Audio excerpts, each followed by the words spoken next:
இன்று வந்து ஒரு சூப்பரான டிப்ஸ் ஒன்று தான் நான் வந்து செய்து காட்ட போகிறேன். அதாவது இது என்னென்னு பார்த்தீங்கன்னா, இது வந்து உரிமட்டை. நம்ம இப்போ தேங்காய் உரிச்சி எடுக்கிற உரிமட்டை, இதெல்லாம் வந்து கழிவு பொருட்கள் தான். இதெல்லாம் பயன்படுத்தி அதாவது வீட்டிலே வந்து நமக்கு செலவு இல்லாமல் ஒரு சூப்பரான டிப்ஸ் ஒன்றை செய்து காட்ட போகிறேன்னு பாருங்கள். அதாவது டெய்லி வந்து காலையில் எல்லாருமே வந்து பாத்திரம் கழுவோம். என்ன கட்டாயம் வந்து நம்ம பாத்திரம் கழுவுறது விம் தேவை, விம் வேணும், விம் டிஷ் வாஷ். அது இல்லாட்டி கழுவவே மாட்டோம்.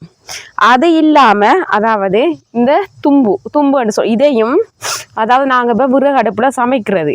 இது வந்து சாம்பல் பார்த்தீங்கன்னா இதையும் வைத்து கொண்டு தான் நான் இன்றைக்கு இந்த பானையை பாருங்க அப்படி கருத்து போயிட்டேன்னு சொல்லி இது வந்து விறகு அடுப்பில் சமைத்து நல்லாவே கருத்து போயிட்டு தானே.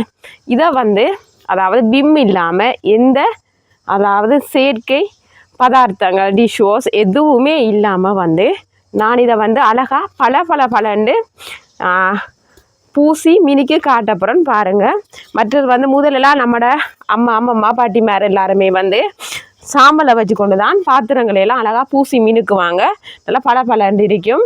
மற்றது சோப்போட்டை மட்டும் சொல்ல பானைக்குள்ளே சோறு மணத்து போயிடும். அதால் வந்து சாம்பல் போட்டோம்னு சொன்னால் சோறெல்லாம் மணக்காது. அதாவது எந்த சட்டி பானையாக இருக்கட்டும் உள்ளுக்குள்ளே வந்து சோப்பு போட்டு நம்ம கழுவக்கூடாது. அப்படி கழுவுனோம்னு சொன்னால் அது வந்து சோறு கொஞ்ச நேரத்தில் வந்து மணத்து போயிடும். அது வந்து வேறுத்து ஒரு மாதிரி மனம் கொண்டு வரும்.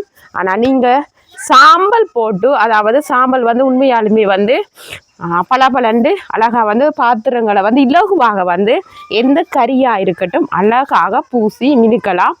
அப்படி ஒரு பலண்டு இருக்கும். அதாவது எல்லாருமே நான் வந்து சட்டி பானை கழுவுனா கேட்பாங்க.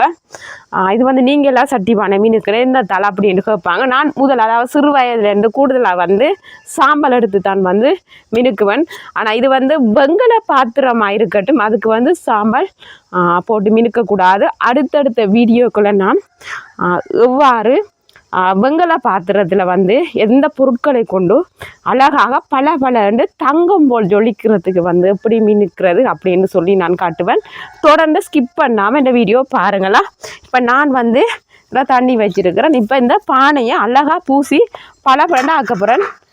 இது வந்து தேங்காய் தும்பு தான். சாம்பல் எடுத்துருக்கிறோம் பாருங்கள். குயிக்காக கொஞ்சம் நேரத்திலே வந்து மினுக்கி எடுத்துடலாம். நல்லா இருக்கும். பார்க்கவே அப்படி ஒரு பலண்டு இருக்கும். அதாவது நான் உண்மையாலும் இந்த சட்டி பானைக்கெல்லாம் சோப் எதுவுமே விம் எதுவுமே போட்டு பூசி மினுக்கிறதே இல்லை. வந்து இது வந்து இயற்கையாகவே வீட்டில் நம்ம வந்து விறகு அடுப்பில் சமைக்கிறோம். அந்த சாம்பல் எடுத்துக்கொண்டு பூசலாம். கறியெல்லாம் உடனே வந்துடும். மிஞ்ச பாருங்கள் இந்த கறியெல்லாம் எப்படி கலண்டு தருது. ஒரு உறைவு தான் உறைஞ்சினா இந்த வலுவழுப்பு தன்மை இல்லை. உடனே வந்து இதெல்லாம் கலண்டுட்டு. ஆனால் சில்வர் பாத்திரமாக இருக்கட்டும் சாம்பல் போட்டு கழுவினோம்னு சொன்னால் அந்த பலண்டு தன்மை இல்லாமல் கொஞ்சம் மங்கலாக இருக்கும். இப்படி சட்டி பானைக்கு மாத்திரம் நீங்கள் வந்து இவ்வாறு செய்வீங்கன்னு சொன்னால் அதாவது கையெல்லாம் வலிக்காது. நம்ம வந்து நிறையவே அழுத்தி தேய்க்கவும் தேவையில்லை. கட்டாயம் வந்து அடியில் வந்து நம்ம வந்து பெருசாக கழுவ தேவையில்லை, தேய்க்க தேவையில்லை. என்னென்னு சொன்னால் எப்பவும் வந்து நம்ம அடுப்பில் தான் சமைக்க போகிறோம். அது கறி பிடிக்க தான் போகுது. என்ன பாருங்கள் நானும் கழுவிட்டு காட்டுறேன்னு குயிக்காக வந்து நம்ம கழுவிடலாம். வேலை நமக்கு இலகுவாக இருக்கும். அதே சமயம் நம்மளோட காசும் கொஞ்சம் மிச்சமாக இருக்கும். இப்போ விம்மல் அமர்த்தம்னு சொன்னால் ஒரு 3 தடவை 4 தடவை தண்ணியில் போட்டு ஊற்றி கழுவுற நேரம் அந்த விம்மெல்லாம் தேஞ்சு போயிடும். இப்போ வீட்டில் இருக்கிற அதாவது சமைச்சிட்டு சாம்பல் காலையில் கட்டாயம் எல்லாருமே அடுப்பு கட்டாயம் வந்து துடைப்போம். ஏன்னா க்ளீன் பண்ணி தான் நம்ம சமைப்போம். இப்போ இங்கே பாருங்கள் காலையில் எடுத்த சாம்பல், இந்த சாம்பல் இவ்வளோ இருக்குது. இதை வச்சு கொண்டு தான் நான் இன்றைக்கு பலண்டு இந்த பானையை வந்து பூசி எடுக்க போகிறேன். உள்ளுக்குள்ளேயும் சாம்பல் போட்டு நீங்கள் மினுக்கலாம். எந்த தவறுமே இல்லை. அழகா மினுக்கி காட்டுறேன்னு பாருங்கள்.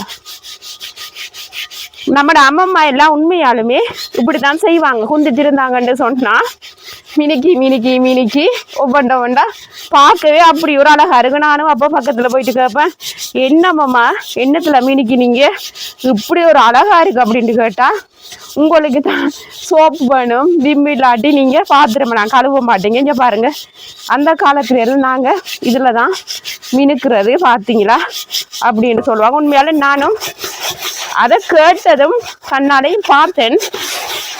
உண்மையாலுமே அப்படி ஒரு அழகா இருந்தது. இப்போ நான் உள்ளுக்குள்ள கழுவ போறேன். கழுவிட்டு காட்டுற எப்படி இருக்குன்னு நீங்களே பாருங்க. அலுமினியம் பாத்திரம் எது வேண்டாலும் நம்ம இப்படி நீங்க கழுவினீங்கன்னு சொன்னா பூசினீங்கன்னு சொன்னா நல்லா இருக்கும், சூப்பரா இருக்கும். கையில வந்து இந்த கறி எல்லாம் இருக்காது.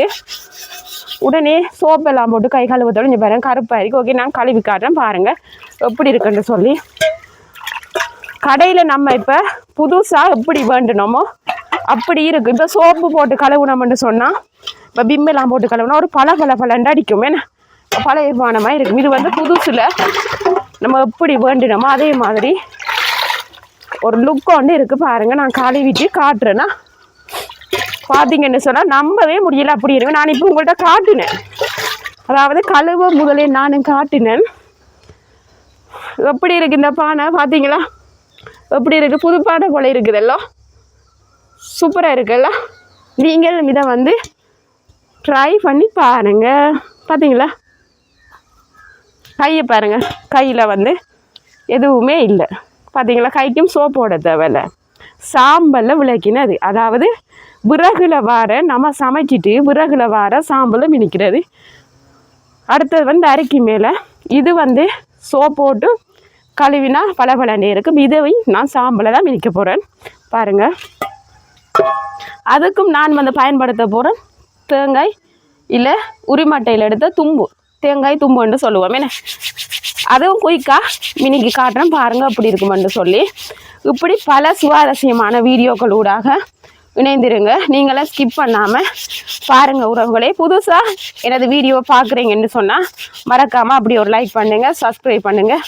எப்போவும் வந்து எங்களோட உறவுகளுக்கு வந்து சுவாரஸ்யமான புது புது பல தகவல்களோடு இணைந்திருப்பேன்.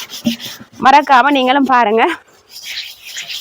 அதாவது இப்படி பல வீடியோக்கள் ஊடாக நீங்கள் என்ன பார்க்கணுமென்னு சொன்னால் திருப்ப சொல்கிறேன், மோகனா தர்ஷன் ப்ளாக் எங்களோட யூடியூப் சேனல் ஊடாக இணைந்திருங்கள்.